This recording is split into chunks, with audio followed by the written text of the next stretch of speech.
గౌతమి గారు నేషనల్ క్రీడా ప్రాంగణంలో పాల్గొని అంతర్జాతీయ స్థాయిలో కబడ్డీ పోటీలో ఫస్ట్ ప్రైజ్ తేవడం ఎంతో గర్వకారణం.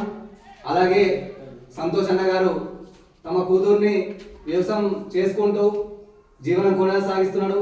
అలాంటి అతనికి ఇలాంటి రత్నం పుట్టడం అదృష్టం. అలాగే ఈ నిజామాబాద్ డిస్టిక్కి, తెలంగాణ డిస్టిక్కి, తెలంగాణ రాష్ట్రానికి, మద్దుల తండాకు, దర్పల్లి గ్రామానికి ఇంత పెద్ద పేరు తేవడం మా అందరికి కూడా గర్వకారణం. అలాగే క్రీడలో ప్రతి యువత ఇలా అమ్మాయి అయి ఉండి కూడా జాతీయ స్థాయిలో వెళ్ళిందంటే దానికి వాళ్ళ తల్లిదండ్రులు ఎంత కృషి చేశారో వాళ్ళకు పేరు పేరున హృదయపూర్వక నమస్కారాలు మా అందరి తరఫున. ఎందుకంటే ఆడబిడ్డ అని చెప్పేసి కొంతమంది ఇండ్లలో వస్తున్నారు. అట్లాంటిది ఆయన ఒక తాండా నుంచి కూడా నా కూతుర్ని పంపిస్తా అని చెప్పి ధైర్యం చేసినందుకు ఆయనకు ప్రత్యేక ధన్యవాదాలు.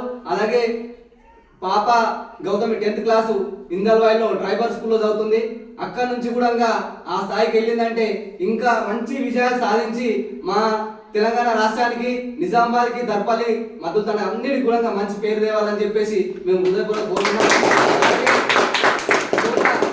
ఇలాంటివి చూడండి, ఈ పాప ఏ విధంగా ముందటికి ఎదుగుతుందో.